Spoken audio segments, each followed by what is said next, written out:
This is Like, Paranoia Agent's Insights on Japan's Future Based on Contemporary Social Trauma by Jonathan Fan and Sam Noto.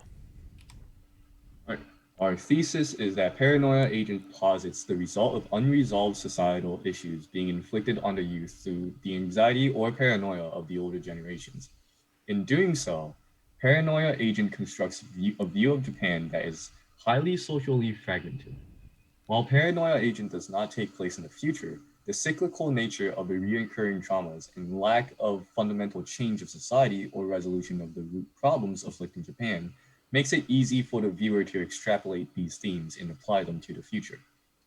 This naturally leads the viewer to imagine multiple futures, a preferable near future where these issues are addressed and systemic changes are made, and an undesirable future where they are not, and the cycle of trauma perpetuates itself.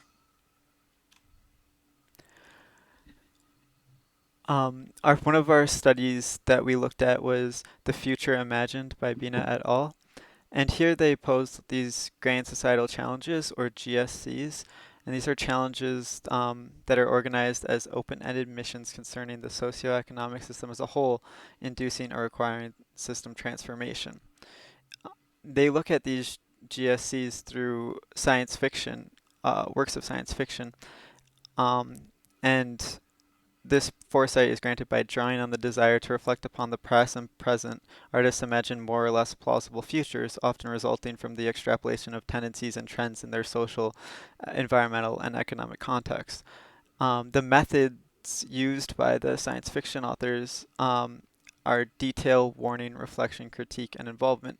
In particular, Paranoid Agent utilizes warning um, by not just showing what could go wrong in the future, but how what what that's going wrong now will impact and be like made worse by future technologies or societal structures. Paranoid Agent also utilizes reflection to which is used to help reflect on cultural codes, values, and ideologies to help a culture to investigate new ways of defining itself and to explore alternatives to the social and political status quo. Paranoid Agent examines how escapism, kawaii culture, and lack of social-familial relationships make Japan vulnerable to widespread trauma, shown in Bat and Moromi. All right, so we also used the Hope Study. So Hope Study is essentially uh, posited by Genda as let's study hope on a societal level rather than an individual level. Upon the completion of this hope study, it is found out that barely half of respondents between the age 20 and 59 express hope in Japan. Comparatively, the US and UK have overwhelming majority of respondents expressing having hopes of the future. It is determined that Japan has less hope and happiness due to societal beliefs and personal issues such as number of friends or religion and work culture. This hope study actually allows us to judge what is different between the US, the UK, and Japan in regards to beliefs and cultures causing the shift in hope and speaks about the culture of society heavily. We posit that trauma can be studied in the same way. Usually, trauma is viewed as an individual issue that stems from personal experiences and histories. But we believe that trauma can be viewed on a societal perspective, where many personal traumas are deep rooted fears that can exist because of society. For example, experiencing a societal trauma reveals the issues that can cause individuals to integrate these traumas to themselves. So, in order to allow help for these individuals in the future, means solving these traumas on a societal level, or these traumas will inevitably cycle between different people. For example, the fear of nuclear power and the distrust in youth and authoritarian figures of authority, such as the government, are traumas that result in society, but can integrate and translate into individual people. In Satoshi Kon's Paranoia Agent, individuals are used to represent these societal issues, um, which lead then to traumas on the societal level rather than just on the level of the individual. Tsukiko represents the work-life balance in Japan, and she's put under massive pressure to create another popular character um, after making the pop culture icon Muromi based on her dog that had passed away when she was a child. Um, she's also hated by her peers for her success, incredibly isolated because of this, and put under massive pressure to continue to commodify cuteness and fuel Japanese consumerism of kawaii culture. This is also seen in a later episode in The Suicide Pact, where the title of the episode is Happy Family Planning.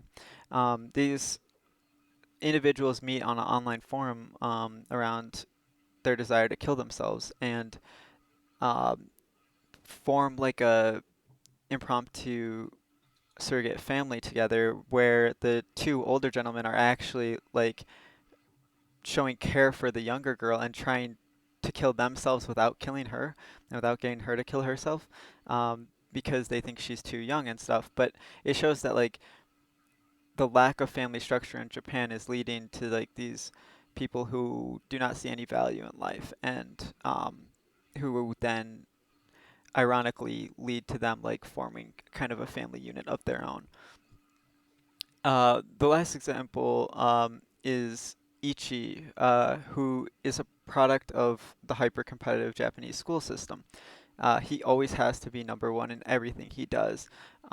He practices a smile in the mirror before he goes to school every day, and he's just incredibly driven by his success no matter the cost. Um, However, when similarities from him start to show up in Shonen Bat, like wearing a hat and skates, um, people start to think that he's Shonen Bat, and he quickly loses his popularity, especially when a video circulates of him bullying a fellow classmate. And this shows like the use of technology and how it exacerbates these societal problems. So, uh, Ichi becoming sociopathic like representation of like the Japanese school system and how like the hyper competitiveness breeds like uncaring individuals um, is then sped up and made worse by the use of technology, and that culminates in him being attacked by Shonen Bat. All right, Shonen Bat. Arguably one of the most important characters in the entire series. He represents the belief of the younger children being influenced by things such as games and social media, who then become violent and uncontrollable, and thus resulting the older generations in blaming the young for the issues in society. For example, Makoto for being blamed for being Shonen Bat, despite the previous victims have never seen Shonen Bat's face. Shonen Bat is the psychosis and lack of mental health crisis resources and the stigma about talking about the mental issues going on in your life, as we see in um, the Suicide Trio, where they felt like the only place that they could talk about since suicide was on the forum with people that relate. Furthermore, Shonen Bat only attacks people who are on the verge of mental break, and the lack of mental resources and mental health being the end of so many characters. Shonen Bat is the lasting fear of a real life killer called Shonen A, and there was a lot of controversy around his motivations and the case itself. Even so, after 7 years after his arrest, another 11-year-old murderer dubbed Shoujo A was arrested. This adds credence to that the rise of Shonen A was not a singular event and is recurring due to some trauma or part of Japanese society that is creating killer children. Muromi is the other side of Shonen Bat. If Shonen Bat is the representation of fears, guilt, and traumas of society, Muromi is the representation of these deep rooted issues through escapism. Through acute thought, people are able to escape their own problems. This itself is a deeply rooted problem within any society, as people are willing to hide from these issues and use what is called kawaii culture rather than fix the problem within the society. What they believe is that as long as the problem cannot be seen, then it does not exist in the minds of the affected. All right, so the first close reading that we would like to do is episode one, where Shonen Bat first appears. So importantly, this brings our discussion on if Shonen Bat is actually real or not, or if it's a group psychosis event. For example, what we want to talk about is Tsukiko, when she first really encounters Shonen Bat, looks back to see the dimming of lights. These dimming of lights can essentially be the dimming of psychological and mental clarity. Up until this scene is the only time we actually have a dependent narrator. The lack of physical injuries after she encounters Shonen Bat makes the viewer question if she was really attacked by Shonen Bat or not, or if she only believes she was attacked. This brings less credence to her reliability as a narrator. Finally, the use of Tadaima in the Japanese dub of um, Paranoia Agent suggests that Shonen Bat has been here in town before and has returned. Shonen Bat only returns when the news of mental illnesses in hospitals are brought up, which are likely the hidden evils that nobody wants to talk about, that pop up over and over again due to the negligence in taking care of the actual problem. For our second close reading, we're looking at the scene towards the later parts of the anime where Ikari is in his fantasy world, and in these scenes, the style of animation changes into a much more simpler, rudimentary drawings of people, and everything is portrayed in two dimensions. Um, the there is no like movement on the characters, besides our two characters that are brought in from the outside world, Tsukiko and Ikari. Now, in this dream, Tsukiko is referred to as Ikari's daughter, and this isn't actually their relationship, but Ikari always wanted a daughter, and his wife, he had issues with fertility, him and his wife, and was never able to have that daughter. And we also see in his fantasy that's based around like a fictitious past. Like it's not just an idolized past. It's what he used to think the future would be for him. It was like his ideal future, his like fantasy about the future.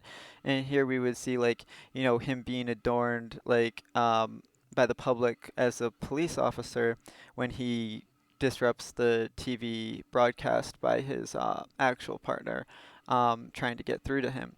Um, this there's also this simplicity to the life where he understands everything in it, and it's free from like the complexity of reality where all of these new societal issues are cropping up and things like the Shonen Killer um, are arising, which he fundamentally doesn't understand and doesn't make sense to him. It's not how things should be to him.